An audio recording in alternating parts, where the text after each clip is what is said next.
Alhamdulillahirabbil alamin wassalatu wassalamu ala Rasulillah wa ala alihi wa sahbihi wa mawala amma ba'd. Ini punten kira-kira bisa didengar Bu pakai ini. Sampai yang biasa itu. Ibunya nyebar kemana-mana nggak sampai. Ininya kok kesini semua Pakai yang biasa. Yang masuk. Atau ibu di sini nggak apa-apa kalau daripada ini. Ada biasa Soalnya saja. kesini semua. Tapi Semuanya kesini sempatnya semua. jadi ibunya ada yang senang di sini. Iya. Biar ibu aja. Oh, di sana ngantuk nantinya. Iya makanya. Bapaknya sih. Makanya kita mancing nggak apa-apa di sini nggak apa-apa. Gak apa di sini. Mancing aja. Biar konsentrasi, biar tahu insyaallah. Nanti kalau jauh, nanti nggak tahu. Iya Mak. Iya. Insya Allah untuk sore hari ini yang mudah-mudahan diberkahi oleh Allah Taala Cepat di sana loh. akan kita lanjutkan kajian tentang fikih sholat. Jadi kita akan istiqomah untuk sore ini yaitu tentang fikih sholat. Adapun untuk materi atau bab yang telah kita sampaikan kemarin sampai pembacaan surah Al-Fatihah dan juga pengucapan amin. Jadi kalau Al-Fatihah waladhdallin, maka baik imam ataupun makmum itu hendaklah membaca amin. Dan barang siapa yang bacaan aminnya bersamaan dengan malaikat, maka Allah Subhanahu wa taala akan memberikan faedah kepadanya, yaitu ampunan. Nah, ini yang telah kita sampaikan.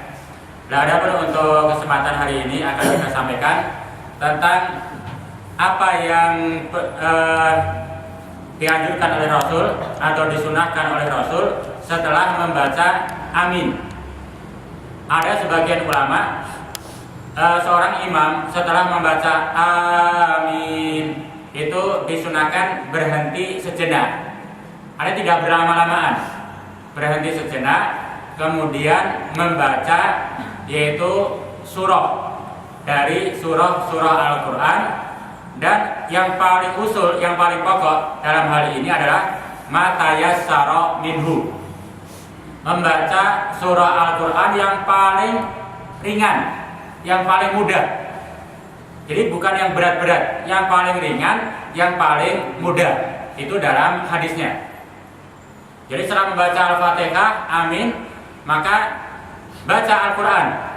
Bacalah oleh kalian yaitu Al-Quran matayassara minhu. Ini adalah inti anjuran untuk membaca Al-Qurannya. Yang paling mudah, yang paling ringan. Kira-kira yang ditawarkan kita tanpa melihat sunnah Rasul, yang paling mudah dia keluh terus. Tapi ketika Rasulullah SAW menyampaikan yang paling mudah di antara kalian, Rasul sendiri dalam memberikan contoh yang paling mudah ini digambarkan rakaat yang pertama ini paling tidak salasina ayatin, yaitu 30 ayat.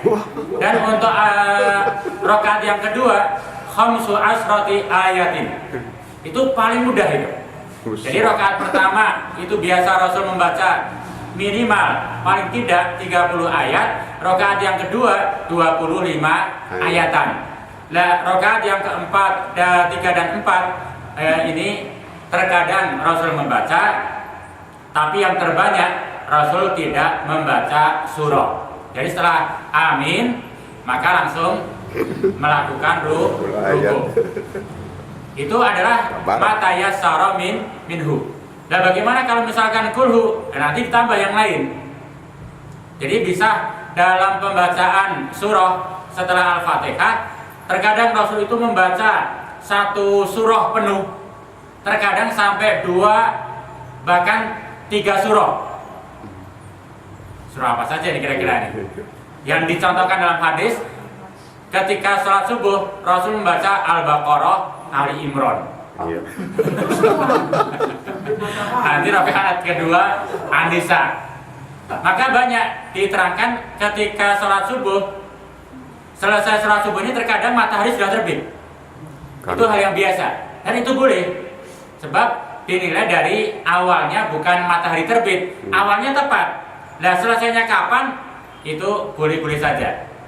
Ini sering terjadi ketika Rasul salam, itu matahari terkadang hampir terbit, terkadang sudah terbit. Kenapa? Sebab yang dibaca yaitu mata yassara minhu, yaitu Al-Baqarah dan Ali Imran. Ini kalau ini jangan dipraktekkan di sini lah, jangan. Nanti bubar semua. Paling tidak sabihis lah. Yang paling tidak antara 30 ayat dan yang ke rakaat kedua 25 ayat itu sudah termasuk cukup. Gitu. Itu termasuk cukup. Tentang bacaan surah setelah Al-Fatihah, ini adalah yang dianjurkan rakaat 1, rakaat kedua. Kalau ada 3 dan 4 rakaat, maka yang 3 dan 4 ini banyak tidak diisi dengan bacaan oleh Rasul. Tapi kalau tak mau dibaca, jadi membaca surah dalam rakaat yang ketiga dan yang keempat, misalkan zuhur, asar ataupun isya, maka hal itu boleh. Itu dibolehkan. Nah, kemudian terkait dengan bacaan pula, dianjurkan bacaan dalam membaca surah setelah Al-Fatihah ini adalah tartil. Itu sudah maklum semua. Dan ada perkara yang disunahkan oleh Rasul, wa yastahabbu su'alallahi ta'ala wal isti'adah bihi inda dzikri ayatir rahmah wal adab. Disunahkan yaitu memohon rahmat kepada Allah dan memohon perlindungan kepada Allah ketika ada ayat rahmat dan atau ayat azab. Jadi ketika ada ayat-ayat tentang rahmat Allah Subhanahu wa taala, maka kita memohon kepada Allah, Allahumma inni as'aluka rahmati. Ini kita yang mendengar dianjurkan, tidak perlu keras-keras, tapi kita dianjurkan untuk berdoa meminta kepada Allah yaitu rahmat tersebut. Kalau misalkan ada ayat tentang azab, misalkan tentang siksaan, tentang ancaman Allah, maka kita makmum itu dianjurkan, disunahkan untuk memohon perlindungan.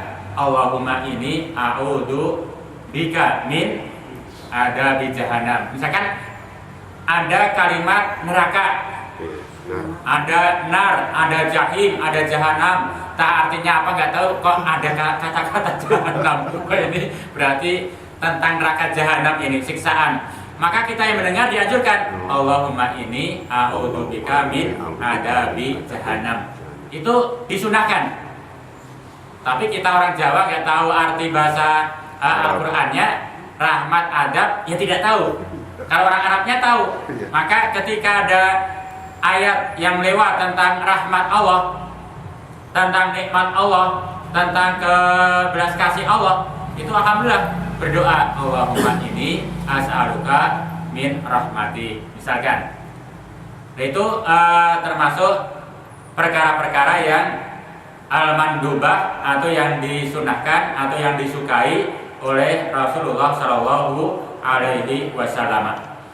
Kemudian termasuk perkara yang disunahkan ketika imam membaca ayat tentang tasbih. Jadi ada kata-kata tasbih, maka kita makmum dianjurkan untuk bertasbih. Misalkan imam Sabbihisma rabbikal a'la, sabbihisma. Nah, ini tasbih. Dan kita yang mendengar subhanallah. Nah, itu ada sunnah subhanallah. Yaitu untuk mengucapkan tasbih. Kalau ketika lewat ke ayat-ayat tentang ta'awud, maka kita pun berta'awud. Jadi qul a'udzu birabbil falaq, a'udzu billahi minasyaitonir rajim. Nah, itu sunnah gitu. Itu termasuk perkara-perkara yang mustahab yang disukai oleh Rasulullah Shallallahu Alaihi Wasallam. Apalagi yang namanya surah, ya kalau di sini banyak ta'awud. Qul a'udzu birabbil falaq, qul a'udzu birabbin nas. Imam membaca, kita makmum. Nah, karena belum tahu ilmunya, ya tidak ta'awud. Nah, ini tambah ilmu di sini. Jadi ketika imam membaca itu, kita dianjurkan, disukai adalah membaca ta'awud, yaitu a'udzu billahi minasyaitonir rajim. Tapi pelan-pelan saja. Jadi tidak perlu dikeraskan. Artinya yang mendengar ya hanya kita sendiri. Termasuk tadi kalau ada tasbih ya kita subhanallah. Dan kalau ada ayat misalkan alaihissallahu biahkamil hakimin, itu surah apa ini? Surah At-Tin. Ini yang biasa kita baca apa? Kan sudah disampaikan Pak Haji kalau sila. Walaupun belum disampaikan di kajian, tapi alhamdulillah sudah disetel. Bala panel di kamera saya. Pak Quraish Shihab. Iya. Yaitu bala wa ana ala dzalika minasyahidin. Artinya pelan-pelan saja. Kita yang mendengar menjawab dengan sir, yaitu dengan pelan. Bala wa ana ala dzalika minasyahidin. Ini perkara yang disyariatkan, ya, perkara yang mustahab. Jadi ketika imam baca alaihissallahu biahkamil hakimin, nah kita wa ana ala dzalika bala wa ana ala dzalika minasyahidin. Itu ada syariatnya, ada anjurannya. Nah, yang perkara-perkara seperti ini memang jarang disampaikan. Termasuk kalau ada misalkan kalimat-kalimat yang di sana terkandung satu pertanyaan, walaupun di dalam Al-Quran dikatakan istifham al-inkari, tidak perlu dijawab. Tapi ada sebagian ulama mengambil keumuman hadis ini, kita boleh menjawab. Misalkan dalam surah Yasin, dalam ayat-ayat terakhir, bukankah Allah yang telah menciptakan langit dan bumi? Ayatnya apa benar? Ya, ayat-ayat terakhir. Alaihissallahu kalau ini kamu dadah sulit. Alaihissaladina apa? Bukan Alaisa sebelumnya Alaisa. atasnya ya. Atasnya apa?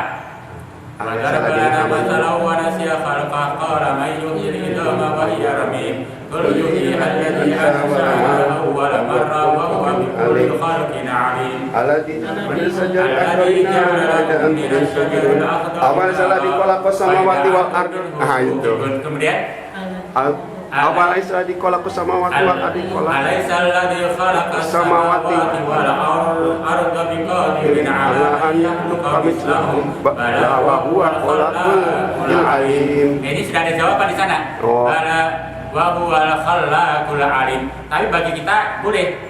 Jadi bala wa ana ala dzalika minasyahidin. Jadi kalimat-kalimat ayat yang di sana terkandung bacaan inti adalah pertanyaan, bukankah Allah yang telah menciptakan langit-langit dan bumi? Benar, dijawab sendiri oleh Allah. Benar, dialah Allah yang telah menciptakan itu semua. Dan kita boleh menjawab, walaupun ini termasuk al-istifham al-inkari. Nah, itu termasuk perkara-perkara yang mustahabat, yaitu disukai oleh Rasulullah Shallallahu Alaihi Wasallam. Dan apa yang disukai oleh Rasul itu artinya disukai oleh Allah Subhanahu wa Ta'ala. Dan tentunya banyak sekali kalau kita kaji dalam tafsir Al-Quran. Nanti ada ayat-ayat tertentu, ketika ada ayat itu maka ada sunnah apa yang kita baca. Hanya yang lebih umum di sini tadi ketika ta'awud kul a'udzu birabbin nas falaq misalkan. Nah, ini tambah ilmu, mangga. Ketika itu dibaca, apa yang kita baca? Itu a'udzu billahi minasyaitonir rajim. Ketika sabbih isma rabbikal a'la, subhanallah. Kemudian alaihissallahu bi ahkamil hakimin. Bala wa ana ala dzalika Nanti ini contoh-contoh saja. Dan masih banyak ayat-ayat yang lain. Ya tentunya hari ini dalam tafsir tentunya. Itu adalah bacaan surah setelah Al-Fatihah. Jadi untuk bacaan hanya sampai itu. Mungkin ada pertanyaan dulu. Silakan, mangga. Ada tidak bacaan? Sebenarnya Ustaz sementara. Apa? Jadi kita yang keutamaan dari surat Al-Fatihah. Kalau surat Al-Fatihah kan banyak umum kitab. Jadi semua yang terkandung dalam Al-Quran itu maknanya tuh masuk semua ke Al-Fatihah. Yang kedua, Al-Fatihah kan maksudnya surat Ruqyah. Ar-Ruqyah.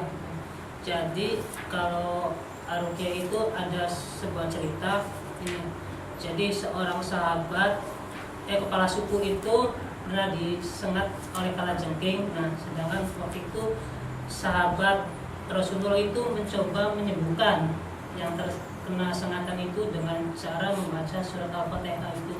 Alhamdulillah sembuh. Terus sahabat Rasulullah itu diberi 30 ekor kambing. Nah, sedangkan yang ingin saya tanyakan, cara meruqyah itu yang terbaik itu gimana? Cara meruqyah. Iya. Yang intinya itu ya. Iya. Tentang Al-Fatihah, memang ini termasuk umul kitab. Semua isi Al-Quran yang 30 juz itu tidak lepas dari yaitu Al-Fatihah itu. Semuanya, baik dari sisi akidah, baik sisi ibadah ataupun akhlak. Yang ditanyakan tentang surah Al-Fatihah, ini ada satu kelebihan, itu termasuk surah atau ayat yang bisa digunakan untuk meruqyah. Ruqyah itu adalah untuk menjampi-jampi, artinya untuk pengobatan. Jadi surah Al-Fatihah itu adalah surah atau ayat yang bisa digunakan untuk pengobatan. Kenapa dikatakan pengobatan? Pada dasarnya semua ayat Al-Quran adalah sifaun lima fisudur. Itu bisa digunakan untuk obat. Semua ayat. Hanya khusus Al-Fatihah ini ada satu kejadian tersendiri ketika rombongan sahabat, beberapa orang berjalan-jalan dan berada di satu daerah tertentu terpencil. Kemudian kepala suku di daerah itu dia terkena sengatan kalajengking yang begitu parah dan sangat mengerikan. Kemudian ada sayembara di sana. Barang siapa yang bisa menyembuhkan akan mendapatkan ini, itu 30 ekor kambing dan masih banyak yang disebutkan. Begitu banyak tabib meruqyah. Jadi yang namanya ruqyah memang satu bentuk pengobatan ala zaman dahulu. Kalau sekarang itu dukun lah. Itu diruqyah artinya dijampi-jampi, dibacakan mantra-mantra supaya apa? Penyakitnya sembuh. Kalau di zaman jahiliyah mereka meruqyah orang sakit, jambi-jambi mereka adalah minta pertolongan kepada setan, kepada jin. Termasuk yang dilakukan banyak dukun sekarang. Itu adalah membacakan mantra yang isinya adalah meminta pertolongan kepada jin. Lah Rasul Shallallahu Alaihi Wasallam itu menyatakan ruqyah pada awalnya dilarang, sebab memang isinya begitu, minta pertolongan kepada jin. Lah kemudian akhirnya diizinkan oleh Allah Subhanahu Wa Taala hanya yang digunakan untuk meruqyah, untuk menjampi atau mantranya itu adalah diambil dari Al-Quran. Maka ada ruqyah yang syariah, itu ruqyah yang disyariatkan dalam Islam, itu diambil dari Al-Quran dan terutama sekali adalah surah Al-Fatihah. Lah rombongan tadi ketika mendapati sudah sekian banyak tabib atau dukun tidak mempan untuk mengobati, rombongan sahabat mendengar. Kemudian antara beberapa sahabat ini ada perselisihan pendapat. Yang satu, saya akan mencoba meruqyah. Tidak boleh, itu dilarang oleh Rasul. Yang satu, tidak, ini dibolehkan oleh Rasul. Saya telah mendengar bahwa Rasul menyatakan Al-Fatihah itu adalah ayatul ruqyah, ayat yang bisa digunakan untuk menjampi atau meruqyah. Akhirnya dari perbedaan pendapat ini, yang tadi yang satu tetap kekeh dan bismillah datang mendaftar. Nah terakhir giliran dia, kemudian ia praktekkan dibacakan Al-Fatihah beberapa kali, kemudian diusapkan di tempat yang sakit, sembuh. Ini kalau sinetron tahu sembuh gitu ya. Ini Allah. Ini makanya Allah, kalau Allah mendaki, innama amruhu idza arada syai'an ayyakula lahu kun fayakun. Kun, sembuh. Sudah.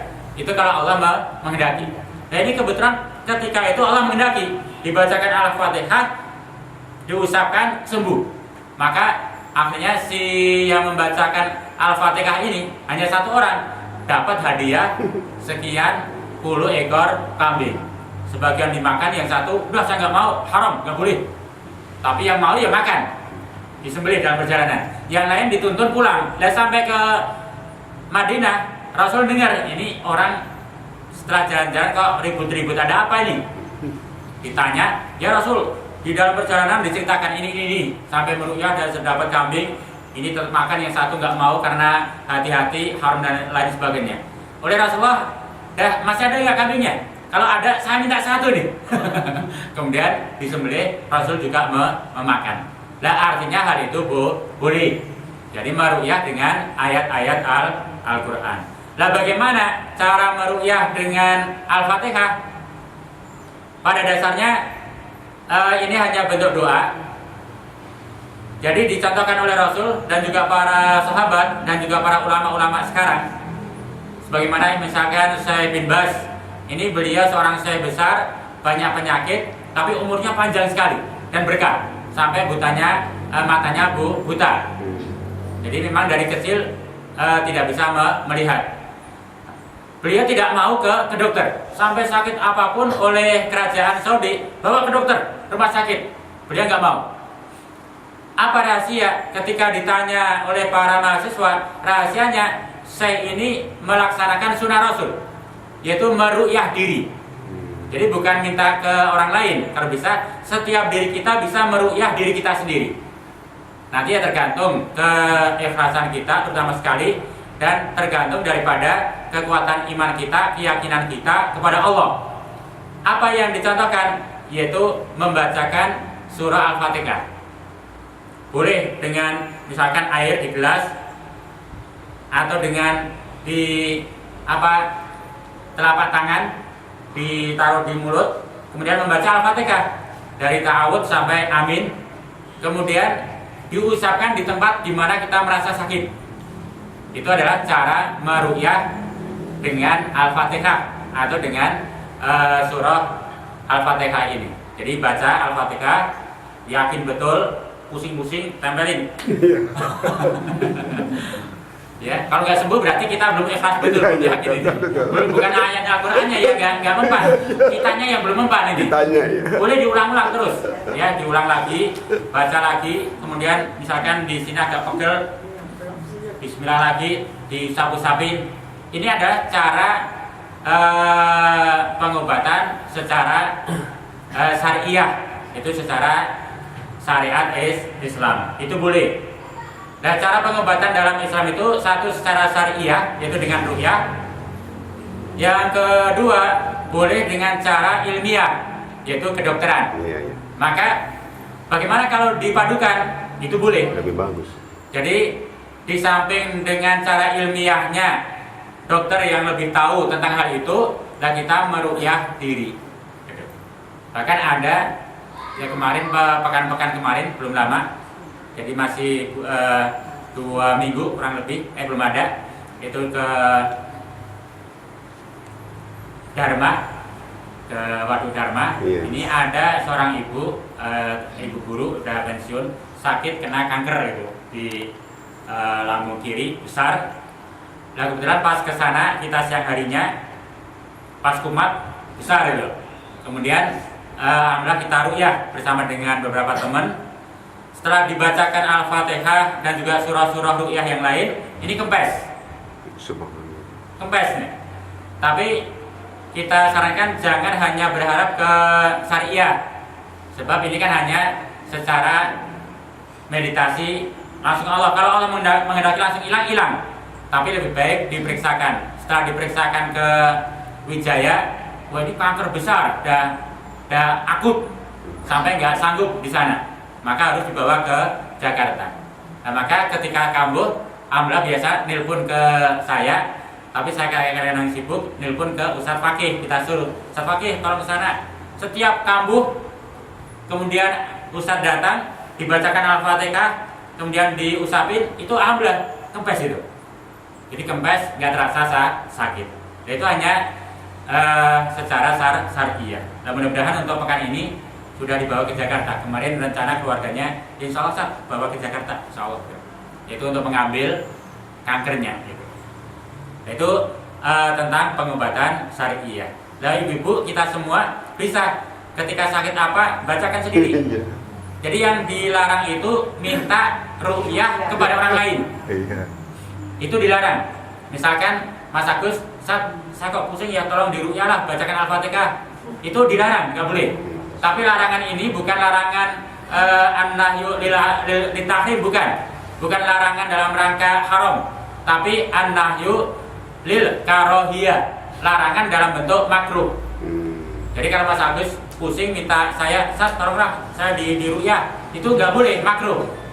Kenapa? Sebab kalau dia minta ruqyah itu akan terhalang masuk surga secara awalan. Iya. Jadi orang yang dia minta ruqyah kepada orang lain itu sudah dihapus datanya masuk surga yang lebih awal. Dia akan dilihat amal-amal yang lain.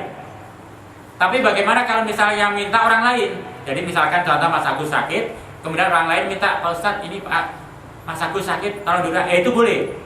Jadi secara pribadi tidak boleh minta diruqyah untuk dirinya. Tapi kalau orang lain minta untuk orang lain, itu boleh. Jadi larangan ini bukan larangan haram, tapi larangan makruh. Tapi lebih baik setiap diri kita sebagai seorang muslim itu adalah bisa meruqyah diri. Sedang galau misalkan pun, galau lagi sedih, ya diruqyah Bismillahirrahmanirrahim, bacaan Al-Fatihah. Galaunya di mana? Di dengkul. Masa galau di dengkul? Diruqyah. Di hati. Itu namanya meruqyah diri. Nah, itu boleh. Adapun bacaannya berapa kali? Diulang-ulang boleh. Jadi selama belum yakin sembuh, belum tenang jiwanya, diruqyah sampai jiwa itu tenang gitu. Mangga yang lain? Pak Sarip lagi. dengan beliau berarti banyak ilmu. Sebab dengan pertanyaan itu artinya ilmu muncul kita. Assalamualaikum warahmatullahi wabarakatuh. Waalaikumsalam. Di dalam sholat baca Al-Fatihah. Iya. Ada yang mengatakan ustaz, ada yang mengatakan bahwa tiap-tiap ayat Iya. itu harus berhenti. Harus. Harus berhenti Iya. di Betul. dalam surat Al-Fatihah. Kalau dalam sholat disebabkan karena itu dijawab oleh Allah Subhanahu wa Ta'ala. Nah, ini mungkin penjelasan. Sudah, Pak. Terima kasih. Wassalamualaikum warahmatullahi wabarakatuh. Hanya di sini nggak ada hadisnya, tapi ada hadisnya ada. Ada ketika Nanti di riwayat tafsir, Muslim. iya, ada di Di hadis riwayat Muslim. Iya, ada. Hadisnya ada, hanya di dalam kitab sini nggak ada. Itu ada. Jadi untuk pembacaan Al-Fatihah termasuk bacaan surah. Jadi bacaan Al-Fatihah termasuk bacaan surah. Ini yang dianjurkan adalah dibaca ayat per ayat. Jadi alhamdulillahirabbil alamin, berhenti. Itu dijawab oleh Allah, hamidani abdi, hambaku telah memuji aku. Ar-Rahmanir Rahim, ada jawaban dari Allah. Jadi maliki yaumiddin, Allah menjawab lagi. Jadi per ayat. Itu yang disukai dan dianjurkan oleh Rasul Shallallahu Alaihi Wasallam. Jadi lebih khusus adalah Al-Fatihah, sebab ada hadis yang langsung Allah menjawab ayat per ayat. Jadi kalau sudah sampai pertengahan, nanti pertengahan awal itu untuk aku. Pertengahan yang sampai akhir itu adalah hak hambaku. Dia minta apa, aku akan berikan dia. Maka ini dianjurkan satu ayat. Hanya yang biasa kalau nanti terawih di tempat-tempat lain, itu subhanallah. Ya kita nggak jelekkan tidak, tapi yang terbaik adalah satu ayat berhenti sejenak, satu ayat berhenti sejenak. Termasuk nanti surahnya. Surahnya pun juga itu alangkah baiknya per ayat. Kalau satu ayat nanti napas nggak kuat boleh dipotong, nah, nanti digandeng lagi dengan tanpa mengurangi maknanya, itu boleh. Dan itu yang terbaik sunnahnya untuk membaca surah Al-Fatihah atau surah setelah Al-Fatihah. itu termasuk tidak melakukan sholat itu. Membaca yang tidak- Termasuk di luar sholat. di luar sholat. Termasuk di luar sholat, khususnya Al-Fatihah ini lebih utama jangan disambung antara ayat 1 dengan ayat berikutnya. Ya, kebanyakan karena melakukan, Iya. yaitu mimaliki itu disambung. Iya, terutama Mimaliki. Iya, kebanyakan. Ar-Rahman, Alhamdulillahirabbil alamin, Ar-Rahmanir-Rahim. Mima.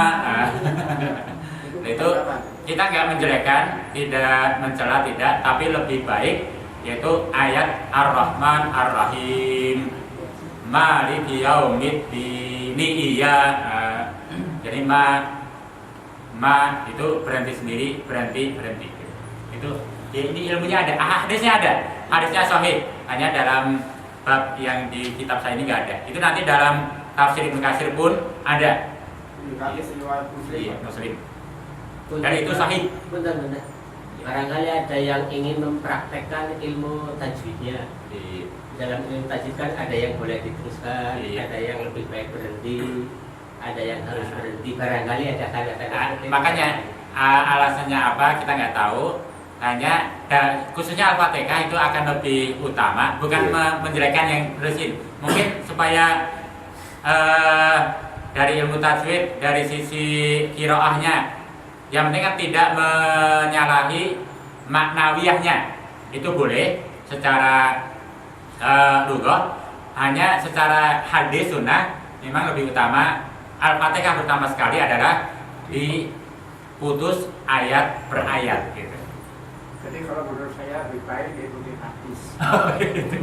Ya, artinya itu lebih baik, tapi kita tidak Iya. merendahkan Iya. yang seperti itu gitu. Iya. Tidak merendahkan. Iya. Tapi kalau sudah ada tata ilmunya, tata Iya. caranya. Tapi tadi itu hadisnya memang lebih baik diputus-putus. Mungkin yang lain mangga sudah masuk